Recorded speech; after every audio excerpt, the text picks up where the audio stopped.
সুপ্রিয় নবম শ্রেণীর শিক্ষার্থী বন্ধুরা, আশা করি সকলেই ভালো আছো এবং সুস্থ আছো। আমাদের আজকের পাঠের বিষয় রসায়ন ষষ্ঠ অধ্যায় মৌলের ধারণা এবং রাসায়নিক গণনা এর একটি অংশ। আজকের পাঠ থেকে শিক্ষার্থী বন্ধুরা তোমরা জানতে পারবে সম্পৃক্ত দ্রবণ, অসম্পৃক্ত দ্রবণ, অতিপৃক্ত দ্রবণ সম্পর্কে, প্রমাণ দ্রবণ এবং মূলার দ্রবণ সম্পর্কে জানতে পারবে, কোনো দ্রবণের ঘনমাত্রা জানতে পারবে, কোনো দ্রবণের দ্রবের ভর নির্ণয় করা জানতে পারবে, আয়তন নির্ণয় করা জানতে পারবে। তাহলে আমাদের আজকের পাঠ হচ্ছে প্রমাণ দ্রবণ, সম্পৃক্ত দ্রবণ, অসম্পৃক্ত দ্রবণ, অতিপৃক্ত দ্রবণ, কোনো দ্রবণের দ্রবের ভর, আবার দ্রবণের ঘনমাত্রা, দ্রবণের আয়তন নির্ণয়। আমরা প্রথমে দেখি যে দ্রাব্যতা জিনিসটা কি। আসলে দ্রাব্যতা দেখো, কোনো নির্দিষ্ট তাপমাত্রায় গ্রামে প্রকাশিত যে পরিমাণ দ্রব্য 100 গ্রাম দ্রাবকে দ্রবীভূত হয়ে সম্পৃক্ত দ্রবণ উৎপন্ন করে, ওই পরিমাণ দ্রব্যকে ওই দ্রব্যের দ্রাব্যতা বলে। বিষয়টা এরকম, দেখো একটু, তোমাকে যদি আমরা একটা পাত্রে 100 গ্রাম পানি, আমরা এখানে উৎকৃষ্ট দ্রাবক হিসেবে আমরা পানিকে ব্যবহার করব, তাহলে 100 গ্রাম পানি দেওয়া হয়। এই পানিতে তোমাকে সোডিয়াম ক্লোরাইড দ্রবীভূত করতে দেওয়া হলো। তুমি কতটুকু সোডিয়াম ক্লোরাইড দ্রবীভূত করতে পারবে? দেখো এইখানে দ্রবীভূত করতে করতে তুমি যদি আসলে 36 গ্রাম পর্যন্ত সোডিয়াম ক্লোরাইড তুমি দ্রবীভূত করতে পারবে। এরপর যদি তুমি দাও তাহলে কি হবে? এই সোডিয়াম ক্লোরাইড আর দ্রবীভূত হবে না, এখানে নিচে এখানে কি হবে? থিতিয়ে পড়বে, এখানে থিতিয়ে পড়বে। তাহলে আমরা দেখো এই 36 গ্রাম লবণে যদি এখানে আমরা দিই যে কক্ষ তাপমাত্রায় 25 ডিগ্রি সেলসিয়াস তাপমাত্রায়, তাহলে এই 36 গ্রাম লবণ ভালোভাবে দ্রবীভূত করতে পারবে এবং এটা সম্পৃক্ত দ্রবণ তৈরি করবে। তখন আমরা বলতে পারবো যে সোডিয়াম ক্লোরাইডের দ্রাব্যতা হচ্ছে 36।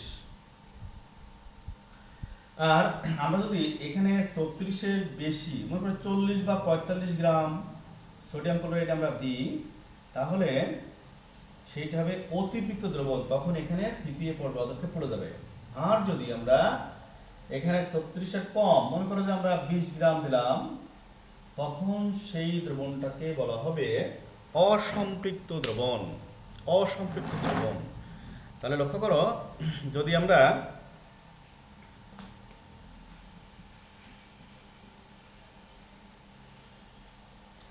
একটা নির্দিষ্ট তাপমাত্রা ডিগ্রি সেলসিয়াস তাপমাত্রায়, মনে করো আমরা এম গ্রাম দ্রব, আমরা যদি এম গ্রাম দ্রব আমরা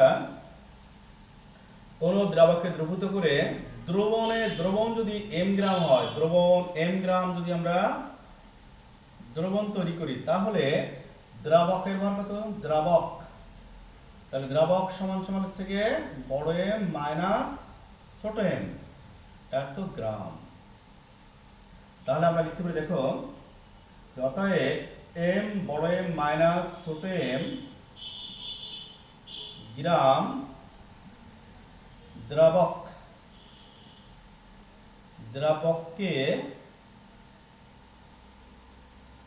সম্পৃক্ত করতে দ্রব প্রয়োজন কত? ছোট এম গ্রাম। তাহলে অতএব 1 গ্রাম দ্রাবককে সম্পৃক্ত করতে দ্রব প্রয়োজন ছোট এম বাই বড় এম মাইনাস ছোট এম গ্রাম। এবং অতএব 100 গ্রাম দ্রাবককে সম্পৃক্ত করতে দ্রব প্রয়োজন ছোট এম বাই বড় এম মাইনাস ছোট এম গুণ 100, তাহলে এত গ্রাম। আমরা দেখো সংজ্ঞানুসারে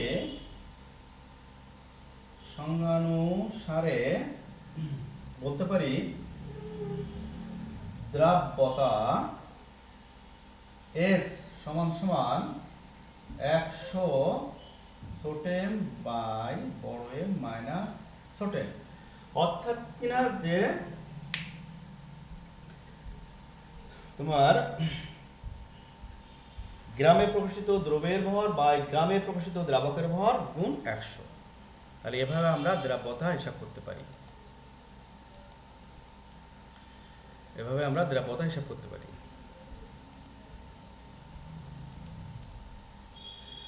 আমরা আরো একটু জেনে আসি যে সম্পৃক্ত দ্রবণ কি। দেখো যে নির্দিষ্ট তাপমাত্রায় কোনো নির্দিষ্ট পরিমাণ দ্রাবকে যে পরিমাণ দ্রবীভূত করতে পারে, যদি সেই পরিমাণ দ্রবীভূত থাকে তবে উক্ত দ্রবণকে বলা হবে সম্পৃক্ত দ্রবণ। ওই যে আমরা বললাম যে যদি 100 গ্রাম পানিতে যদি আমরা 36 গ্রাম দ্রব ও 36 গ্রাম সোডিয়াম ক্লোরাইড দিই তাহলে একটা সম্পৃক্ত দ্রবণ তৈরি হবে। তাহলে দেখো দ্রাব্যতার উপরে বিভিন্ন নিয়ামকের প্রভাব আছে। যে দ্রাব্যতার উপর বিভিন্ন নিয়ামকের প্রভাব, যেমন দ্রাবকের প্রকৃতি। তো আমরা আগে দেখি দ্রাবকের প্রকৃতিটা কি। যে আমরা এখানে উৎকৃষ্ট দ্রাবক বলতে আমরা পানিকে ধরে নেব, পানি একটা উৎকৃষ্ট দ্রাবক। তাছাড়া আরো অনেক দ্রাবক আছে, অ্যালকোহল, বেনজিন, ইথার, বিভিন্ন ধরনের দ্রাবক আছে, জৈব দ্রাবক, অজৈব দ্রাবক। তাহলে এই দ্রাবকের প্রকৃতির উপর কেন নির্ভর করে? কারণ দেখো এই সোডিয়াম ক্লোরাইড, তারপর হচ্ছে গিয়ে তোমার যে আয়নিক যৌগগুলো, ক্যালসিয়াম ক্লোরাইড অথবা চিনি, গ্লুকোজ, হ্যাঁ, এই সমস্ত যে দ্রব্যগুলো, এগুলো পানিতে যেভাবে দ্রবণীয় হয় বা দ্রবীভূত হয়, এগুলো অ্যালকোহল, বেনজিন, ইথার, এগুলোতে কিন্তু এভাবে দ্রবীভূত হয় না। তাহলে আমরা জানি যে যে আয়নিক যৌগগুলো পোলার দ্রাবকে দ্রবণীয় হয় আর সমযোজী যৌগগুলো অপোলার দ্রাবকে দ্রবণীয় হয়। তাহলে দ্রাবকের প্রকৃতির উপরেও কিন্তু আসলে দ্রাব্যতা নির্ভর করে। এরপরে দেখো দ্রব্যের প্রকৃতি। তার মানে কি? দ্রব্য দেখো পানিতে যদি আমরা সোডিয়াম ক্লোরাইড, ক্যালসিয়াম ক্লোরাইড, চিনি, গ্লুকোজ, তারপরে হচ্ছে কপার সালফেট, বিভিন্ন ধরনের যৌগ দিই, তাহলে যেভাবে দ্রবীভূত হবে, আমরা পানিতে যদি আটা, ময়দা, সুজি এগুলো দিলে কি ওইভাবে দ্রবণীয় হবে? হ্যাঁ, তারপরে দ্রব্যের প্রকৃতির উপরেও দ্রাব্যতা নির্ভর করে। এরপরে আসো তাপমাত্রা। যে তাপমাত্রার উপরেও কিন্তু আসলে দ্রাব্যতা নির্ভর করে। সেটা কেমন? দেখো অনেক সময় আছে তাপমাত্রা বাড়ালে দ্রাব্যতা বৃদ্ধি পায়। যেমন আমরা বললাম যে 25 ডিগ্রি সেলসিয়াস তাপমাত্রা মানে কক্ষ তাপমাত্রাতে তোমার সোডিয়াম ক্লোরাইডের দ্রাব্যতা কত? 36। কিন্তু আমরা যদি তাপমাত্রা বাড়িয়ে দিই তাহলে দেখো 37, 38 সেরকমের আরও কিছু বেশি পরিমাণ লবণ দ্রবীভূত করতে পারবে। এরকম সব দ্রব্যের ক্ষেত্রে এটা হবে যে তাপমাত্রা বাড়লে দ্রাব্যতা কিছুটা হলেও বৃদ্ধি পাবে। আবার দেখো অনেক সময় তাপমাত্রা বাড়ালে দ্রাব্যতা হ্রাস পায়। তার একটা উদাহরণ কি? এই যে আমরা কোমল পানীয় ফান্টা, পেপসি কোলা, 7 আপ, এগুলোতে যদি আমরা দেখবা এগুলো কি করে, এর ভিতরে কার্বন ডাইঅক্সাইড কীভাবে প্রবেশ করানো হয়? তাপমাত্রা হ্রাস করে এবং চাপ বৃদ্ধি করে। তাহলে তাপমাত্রা হ্রাস করে এবং চাপ বৃদ্ধি করে এটাকে দ্রবণীয় করা হয়। আমরা যদি তাপমাত্রা বৃদ্ধি করি তাহলে কিন্তু দ্রাব্যতা হ্রাস পায়। হ্যাঁ, তোমরা অনেক সময় দেখবা যে আসলে যদি এই সেই কোমল পানীয় আমরা যদি ঢেলে রাখি তাহলে কিন্তু যখন চাপ অপসারণ হয়ে যায়, তাপমাত্রা বেড়ে যায়, পরিবেশের তাপমাত্রা, তখন দ্রুত কার্বন ডাইঅক্সাইডটা বেরিয়ে যায়, তখন কিন্তু খেতে আর ভালো লাগে না। এই জন্য আমরা যদি আসলে একটু ফ্রিজে রেখে দিই, নর্মাল ফ্রিজে রেখে দিই, তাহলে কিন্তু ওই কোমল পানীয়টা খেতে খুব ভালো লাগে। কারণ এটা তোমার কার্বন ডাইঅক্সাইডটা ভিতরে অ্যাবজর্ব হয়ে থাকে। এরপর দেখো চাপ। এই চাপের উপরেও নির্ভর করবে দ্রাব্যতা। যেমন ওই যে বললাম যে ফান্টা, পেপসি কোলা, 7 আপ, এগুলোতে আমরা কি করি? অধিক চাপে কার্বন ডাইঅক্সাইড দ্রবীভূত করা হয়, চাপ বৃদ্ধি করে দ্রবীভূত করা হয়। তাহলে দ্রাব্যতার উপরে বিভিন্ন নিয়ামকের প্রভাব সম্পর্কে তোমরা জানতে পারলে।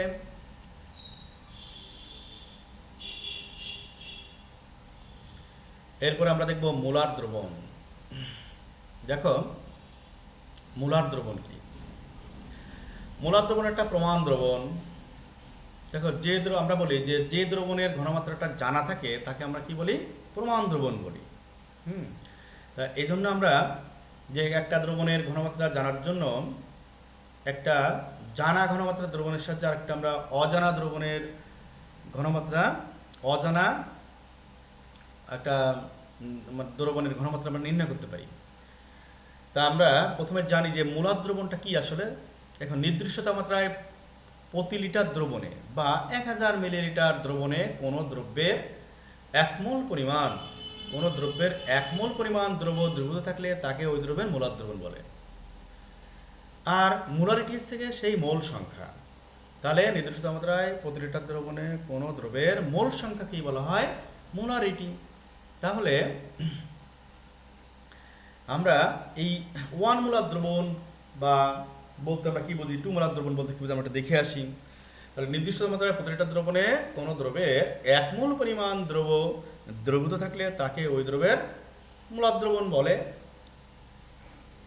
আমরা যেমন 1 মোল সোডিয়াম কার্বনেট সমান কত গ্রাম? দেখো, সোডিয়াম কার্বনেট Na2CO3 এর আণবিক ভর কত?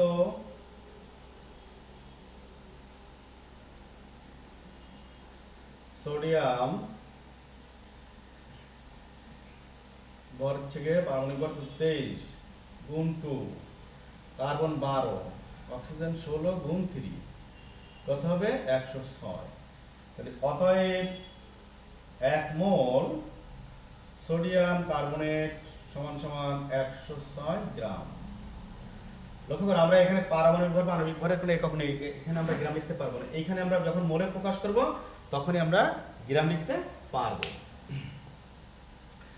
এই 106 গ্রাম। এখন আমরা ইলেকট্রিক ব্যালেন্সে যদি 106 গ্রাম মেপে নিই, মেপে নেওয়ার পরে তারপরে এই যে ভলিউমেট্রিক ফ্লাক্স আছে, এই ভলিউমেট্রিক ফ্লাক্সকে আমরা এখানে একটা লাল দাগ দেওয়া থাকে এইখানে, হ্যাঁ, যে 1 লিটার বা 1 লিটার বা 1000 মিলিলিটারে কত দাগ পর্যন্ত নিলে পরে এখানে 1 লিটার হবে একটা দাগ দেওয়া থাকে। তো আমরা ইলেকট্রিক ব্যালেন্সে প্রথমে আমরা এটাকে মেপে নেব 106 গ্রাম। নেওয়ার পরে আমরা আয়তনিক ফ্লাক্স আছে লম্বা গলা বিশিষ্ট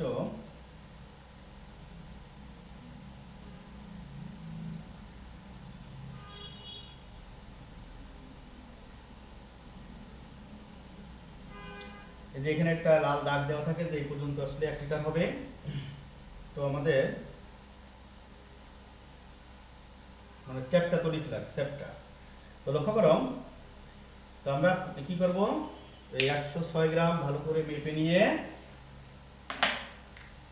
ফানেল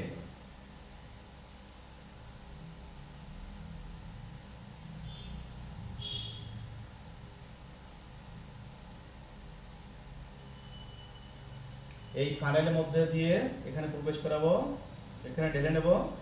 এবার কিছু পরিমাণ অল্প পরিমাণ পানি দিয়ে ভালোভাবে ঝাঁকাবো। ঝাঁকানোর পরে এরপরে আমরা কি করব, পিপেট দিয়ে ধীরে ধীরে ধীরে ধীরে এখানে পাতিত পানি দ্বারা, ডিস্টিল ওয়াটার দ্বারা এখানে পূর্ণ করবো। করে করে করে করে যখন এইটা পর্যন্ত আসবে তখন আমরা মুখ দিয়ে এখানে কাঁচের এক ধরনের কাঁচের মুখ দিয়ে এখানে ভালোভাবে টাইট করে লাগাই দিয়ে আমরা ভালোভাবে ঝাঁকাবো। ঝাঁকালেই এই দ্রবণটা হয়ে যাবে 1m সোডিয়াম কার্বনেট দ্রবণ, মানে 1 মোলার সোডিয়াম কার্বনেট দ্রবণ হয়ে যাবে। এভাবে আমরা মোলার দ্রবণ তৈরি করতে পারি। দেখো, সেমি মোলার দ্রবণ তাহলে কি? আমরা নির্দিষ্ট মাত্রায় প্রতি লিটার দ্রবণে কোনো দ্রব্যের যদি অর্ধমোল বা 0.5 মোল দ্রবীভূত থাকে তাকে ওই দ্রব্যের সেমিমোলার দ্রবণ বলে। তাহলে আমরা এই সোডিয়াম কার্বনেট দিয়ে যদি বোঝাই, তাহলে এখন 1 মোল সোডিয়াম কার্বনেট সমান সমান আমরা পেলাম কত? 106 গ্রাম। আমরা যদি এর অর্ধমোল করি তাহলে আমরা কত? 53 গ্রাম। তাহলে অর্ধমোল মানে কত? 53 গ্রাম। তাহলে আমরা এখন এই 53 গ্রাম ঠিক একইভাবে আমরা ইলেকট্রিক ব্যালেন্সে মেপে নেব। নেওয়ার পরে যদি আমরা 1 লিটার পানিতে দ্রবীভূত করি তাহলে সেই দ্রবণটা হবে 0.5 এম সোডিয়াম কার্বনেট দ্রবণ, অর্থাৎ সেমিমোলার দ্রবণ। এরপর আছে ডেসিমোলার দ্রবণ। তাহলে আমরা ঠিক একইভাবে যে নির্দিষ্ট তাপমাত্রায় প্রতি লিটার দ্রবণে কোনো দ্রবের 0.1 এম মানে 0.1 মোল দ্রব্য যদি আমরা দ্রবীভূত করি তাহলে সেটা হবে ডেসিমোলার দ্রবণ। তাহলে তখন আমরা এভাবে লিখবো 0.1 এম সোডিয়াম কার্বনেট দ্রবণ। এরপরে আরো আসছো যদি আমরা 0.01 এম, এটা কি তাহলে সেন্টিমোলার দ্রবণ। তাহলে নির্দিষ্ট তাপমাত্রায় প্রতি লিটার দ্রবণে কোনো দ্রবের যদি 0.01 মোল দ্রব্য দ্রবীভূত থাকে তখন সেই দ্রবণটাকে বলা হবে সেন্টিমোলার দ্রবণ। এরপরে আরো আছে যে 0.001 মোল যদি দ্রব্য দ্রবীভূত থাকে তখন সেই দ্রবণটাকে বলা হবে মিলিমোলার দ্রবণ। কি বলা হবে? মিলিমোলার দ্রবণ। আশা করি তোমরা বুঝতে পারলে যে আসলে তাহলে মোলার দ্রবণ কি, সেমিমোলার দ্রবণ কি, ডেসিমোলার দ্রবণ কি, সেন্টিমোলার দ্রবণ, মিলিমোলার দ্রবণ।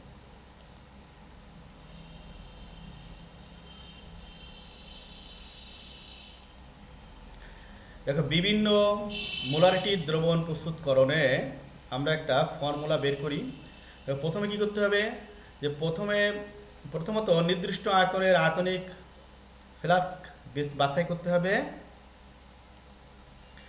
দ্বিতীয়ত যে পদার্থের দ্রবণ তৈরি করতে হবে সেই পদার্থের নির্দিষ্ট পরিমাণ ওজন করে নিয়ে, ওই যে ইলেকট্রিক ব্যালেন্স আমরা যেভাবে ওজন করার কথা বললাম এভাবে ওজন করে নিয়ে আয়তনিক ফ্লাস্কে ঢেলে নিতে হবে। তৃতীয়ত আয়তনিক ফ্লাস্কের মধ্যে খানিকটা পানি যোগ করে ঝাঁকিয়ে পদার্থটির দ্রবণ তৈরি করতে হবে। তারপর সাবধানে আয়তনিক ফ্লাস্ক এর নির্দিষ্ট দাগ পর্যন্ত, এই যে নির্দিষ্ট দাগ দেওয়া থাকে যে 250 মিলি, 500 মিলি বা 1000 মিলি, যে মানে বিভিন্ন ভলিউমেট্রিক ফ্লাস্ক বা আয়তনিক ফ্লাস্ক পাওয়া যায়, সেগুলো একটা দাগ দেওয়া থাকে, এখানে একটা লাল চিহ্ন দিয়ে একটা দাগ দেওয়া থাকে, যে ওই দাগ পর্যন্ত পানি পূর্ণ করলেই ওই আয়তনের একটা দ্রবণ তৈরি হবে। তো আমরা একটু দেখো হিসাবটা দেখি যে দ্রবণের মোলারিটি, দ্রবণের আয়তন, দ্রব্যের ভর এবং দ্রব্যের আণবিক ভরের মধ্যে একটি সম্পর্ক আছে। সম্পর্কটা কি দেখো, যে গ্রাম এককে দ্রব্যের ভর গুণ সমান সমান দ্রবণের মোলারিটি, মানে কি দ্রবণের মাত্রা। তাহলে আমরা এই সমীকরণটা আমরা দেখতে পারি, দেখো তাহলে গ্রাম এককে দ্রব্যের ভর সমান দ্রবণের মোলারিটি, মানে দ্রবণের মাত্রা, মিলিলিটার এককে দ্রবণের আয়তন। মানে আমরা 1 লিটার নিলে তো আসলে ওখানে 1 হবে, কিন্তু এখানে আমাদের মিলিলিটার হিসাব করি, তাহলে মিলিলিটার এককে দ্রবণের আয়তন আর দ্রব্যের আণবিক ভর আমরা আগে থেকে বের করব ভাগ 1000। তাহলে দেখো এখানে আমরা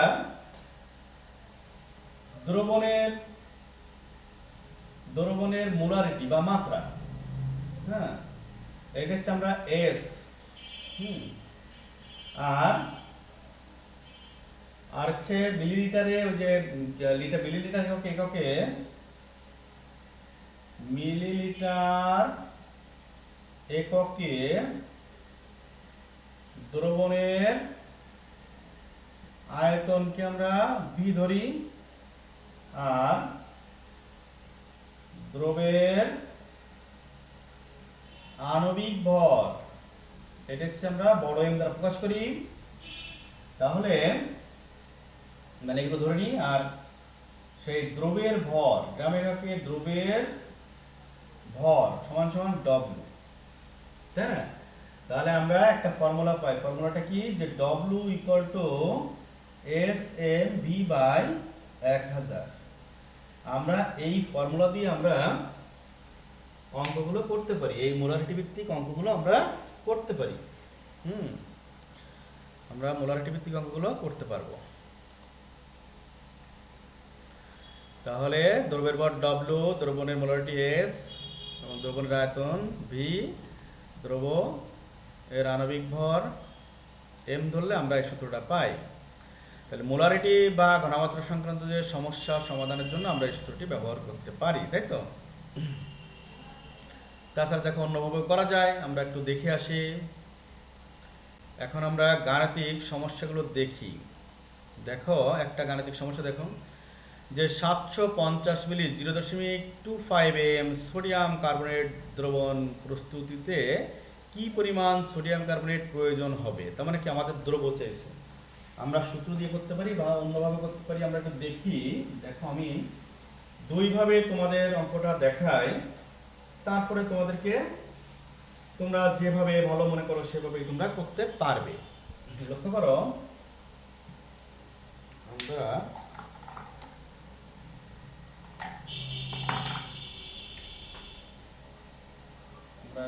করি। দেখো তাহলে সোডিয়াম কার্বনেটের আণবিক ভর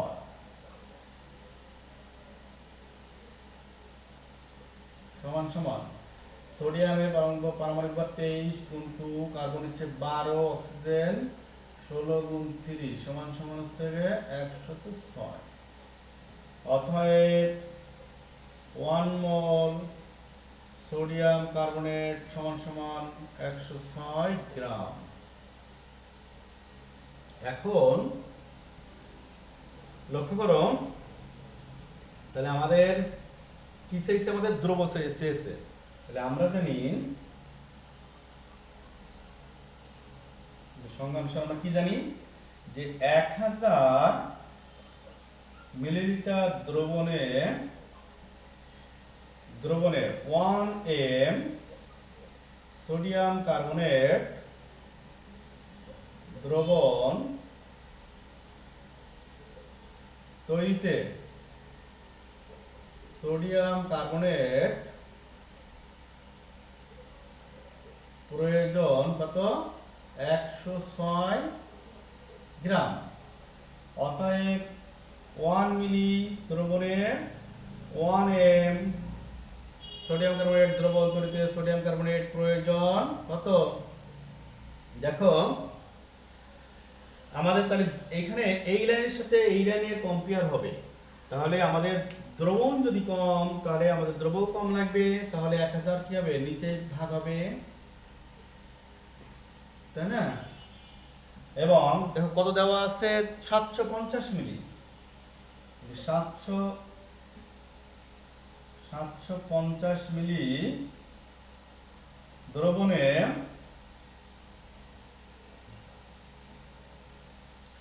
কত মাত্রা 0.25 এম সোডিয়াম কার্বনেট দ্রবণ তৈরিতে সোডিয়াম কার্বনেট প্রয়োজন 106 গুণিত 750 গুণিতক 0.25 ভাগ হলো 1000। আমরা একটু করলে আমরা পেয়ে যাবো কত গ্রাম লাগবে। দেখো কত লাগবে হিসাব করে তোমরা দেখো, 106 গুণ 750 গুণ 0.25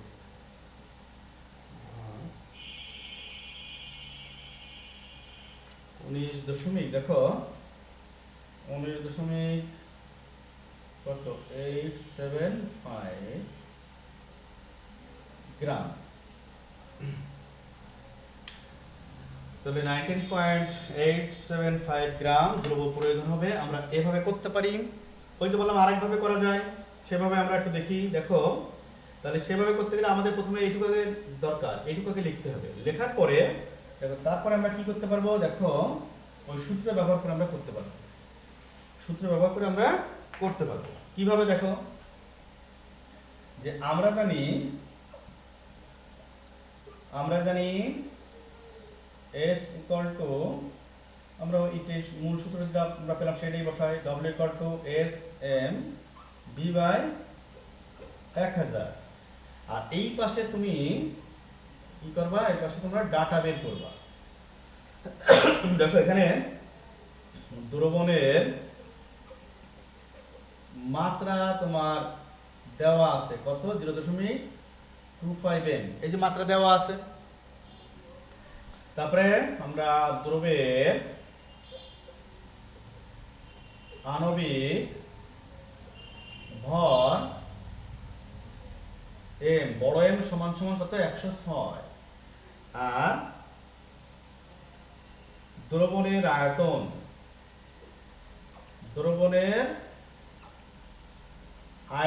v ইকুয়াল টু 750 মিলি।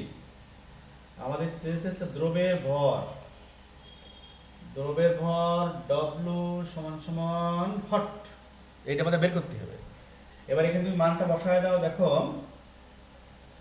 0.25 106 গুণিতক 750 ভাগ 1000, এইটা করলেও দেখো কত আসে, সেই এটাও করলে কত আসবে দেখো 19.875, তাই আসছিল না? তাই না, এত গ্রাম। তাহলে দেখো অতএব W সমান সমান এটা। তাহলে আমরা এভাবেও আমরা করতে পারি, আবার আগে যে পদ্ধতিতে তোমাদের দেখালাম সেভাবে আমরা করতে পারি। তাহলে আমরা সূত্র দিয়েও করতে পারবো, আবার ওইভাবেও করতে পারবো। আমরা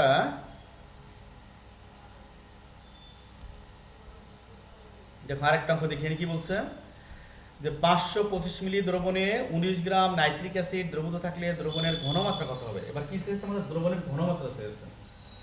তো লক্ষ্য করো আমরা কি করব, আমরা নাইট্রিক অ্যাসিড, দেখো নাইট্রিক অ্যাসিডের আণবিক ভর কত, হাইড্রোজেন 1, নাইট্রোজেন হচ্ছে 14, অক্সিজেন হচ্ছে 16 গুণ 3 সমান সমান কত হবে না, দেখো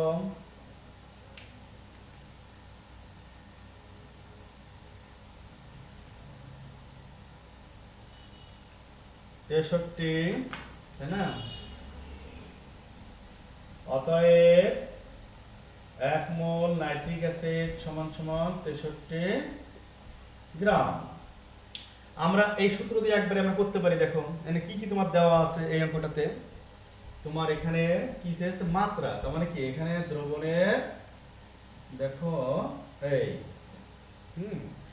এই দ্রবণের মাত্রা এইটা চেয়েছে, এটা হচ্ছে হট, দ্রবের আণবিক ভর কত 63, আর দ্রবণের আয়তন হচ্ছে কত 525 মিলি, আর হলো এই দ্রবের ভর দেওয়া আছে কত 19 গ্রাম। তাহলে এখানে হচ্ছে দ্রবণের মাত্রা চেয়েছে। তাহলে আমরা দেখো এই ফর্মুলাটা দিয়ে আবার করতে পারবো। লক্ষ্য করো যে বা S ইকুয়াল টু 1000 W/MB। এখানে মানগুলো বসিয়ে দিয়ে আমরা দেখো করতে পারবো যে 1000 গুণ W মান কত 19 ভাগ কত 63 গুণিতক 525, এইটুকু করলে আমাদের দেখো মাত্রা এস এর মান বেরিয়ে যাবে। কত আসে দেখো,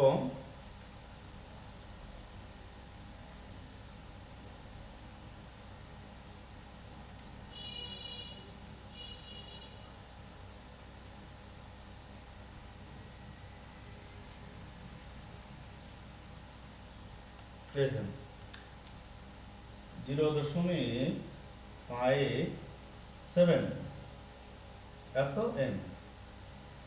তাহলে আমরা মাত্রা বের করতে পারলাম। এর পরের অঙ্ক আসো দেখি, পরেরটা দেখো কি বলছে, যে 17 গ্রাম সিলভার নাইট্রেট কত মিলি দ্রবণে দ্রবীভূত থাকলে দ্রবণের ঘনমাত্রা 0.1 m হবে। এখানে কি চেয়েছে, দ্রবণ কত মিলি দ্রবণে। এখানে আমরা একইভাবে দেখো এভাবে করতে পারবো। আমরা এখানে লক্ষ্য করো সিলভার নাইট্রেট, এই হচ্ছে তোমার সিলভার নাইট্রেট এর আণবিক ভর কত, সিলভার হচ্ছে 108, নাইট্রোজেন হচ্ছে 14 পারমাণবিক ভর, অক্সিজেন হচ্ছে 16 গুণ 3 কত হয় দেখো 108 প্লাস 170, লক্ষ্য করো, তাহলে অতএব 1 মোল সিলভার নাইট্রেট সমান সমান 170 গ্রাম। তাহলে আমার একই আমরা সেই ফর্মুলা দিয়ে আমরা করতে পারবো। এখানে লক্ষ্য করো, আমরা কি করব, এখানে চেয়েছে আমাদের কি আয়তন, তাহলে আমরা এই আয়তন এইখানে আমরা কি হট লিখি, এই আয়তনটা চেয়েছে। তাহলে মাত্রা দেওয়া আছে 0.1 m, আর আণবিক ভর 170, আর দ্রব্যের ভর কত 17। আমরা এখানে ফর্মুলা বসায় দিই, বা দেখো আমাদের চেয়েছে বি এর মান, তাহলে বি সমান সমান 1000 W/sm। তাহলে আমাদের 1000 গুণিতক 17 নিচে মাত্রা 0.1 গুণ আমাদের, আর এম এর মান কত 170, এইটুকু আমাদের করলে অতএব আমাদের আয়তনটা বেরিয়ে যাবে। কি করতে হবে আমাদের, দেখো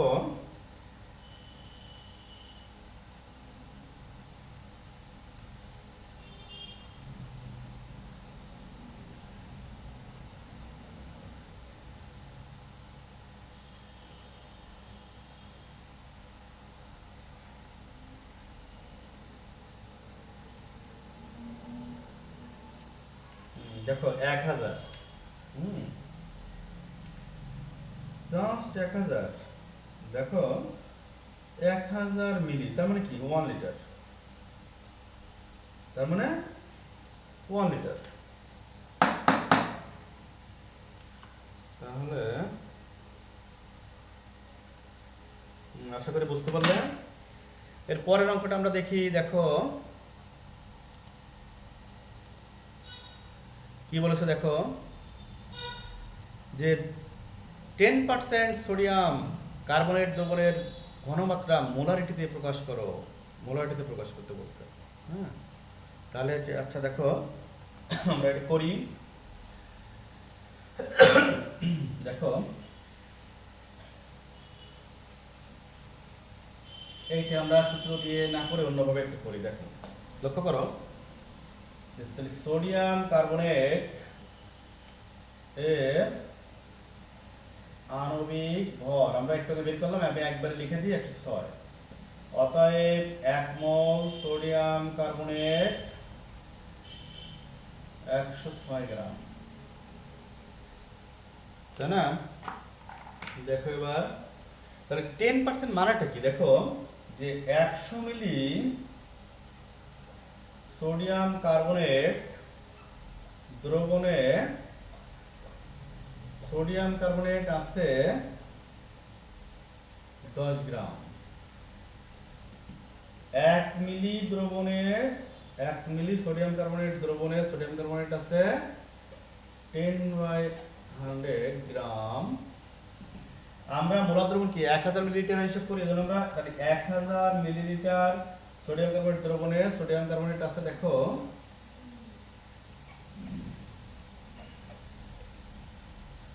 কত 100 গ্রাম। দেখো 100 মিলি সোডিয়াম কার্বনেট দ্রবণে যদি 10 গ্রাম সোডিয়াম কার্বনেট থাকে, তখন ওই দ্রবণকে আমরা বলবো 10%, মানে 10% সোডিয়াম কার্বনেট দ্রবণ। আর যদি 1000 মিলি সোডিয়াম কার্বনেট দ্রবণে যদি 100 গ্রাম সোডিয়াম কার্বনেট থাকে, তখনও সেটাকে আমরা বলতে পারবো 10% সোডিয়াম কার্বনেট দ্রবণ। তাহলে দেখো আমাদের মোলারিটি চেয়েছে, তাহলে আমাদের কি লিখবো এখন, এখন যে 106 গ্রাম সোডিয়াম কার্বনেট সমান সমান 1 m, মানে 1 মোল দ্রবণ।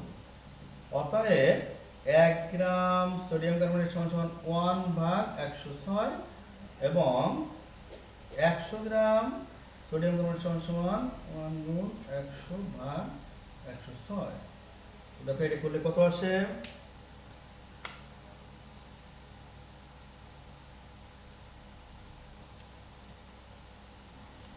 943। দেখো 0.943 এত, তাহলে মোলারিটিটা দেখো বেরিয়ে গেল, তাই না? এত 0.943। আশা করি তাহলে বুঝতে পারলে। দেখো আমাদের আরো একটা অঙ্ক আমরা দেখি যে 250 মিলি দ্রবণে কোনো দ্রবের 10 গ্রাম দ্রবীভূত থাকলে দ্রবণের ঘনমাত্রা হবে 0.5 m। উক্ত দ্রবের আণবিক ভর নির্ণয় করতে বলছে। এটা আমরা দেখো সহজে করতে পারি সূত্র দিয়ে। লক্ষ্য করো তোমার কি কি দেওয়া আছে।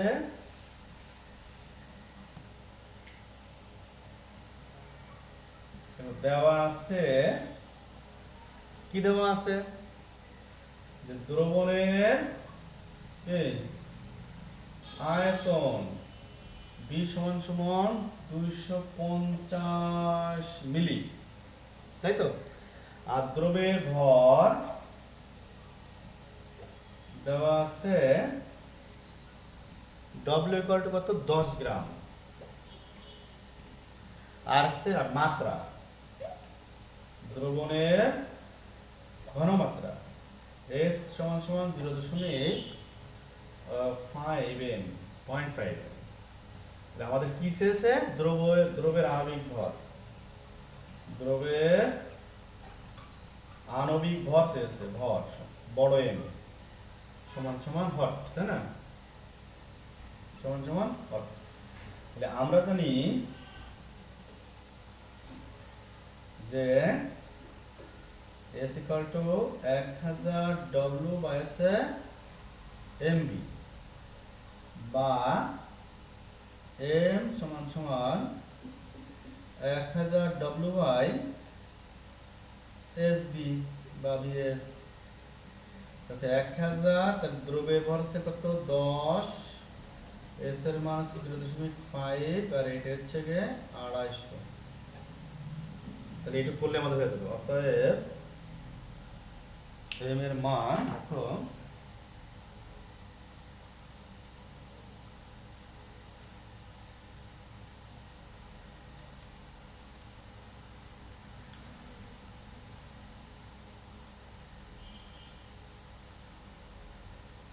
কত হয় দেখো 80। কত হবে এই থেকে দ্রবের আণবিক ভর। তাহলে আশা করি শিক্ষার্থী বন্ধুরা তোমরা অঙ্কগুলো আসলে বুঝতে পারলে। তা তোমরা প্রথমে যেভাবে পড়ালাম ওভাবে তোমরা করতে পারবে, আবার সূত্র দিয়েও করতে পারবা। তাহলে আজকের পাঠ থেকে তোমরা জানতে পারলে সেই মূলদ দ্রবণ কি, সেই মূলদ দ্রবণ, ডেসিমূলদ দ্রবণ, এগুলোর সংজ্ঞা, তারপরে হচ্ছে গিয়ে সম্পৃক্ত দ্রবণ, অসম্পৃক্ত দ্রবণ, অতিরিক্ত দ্রবণ সম্পর্কে জানতে পারলে এবং এর গাণিতিক সমস্যাগুলো দেখতে পারলে।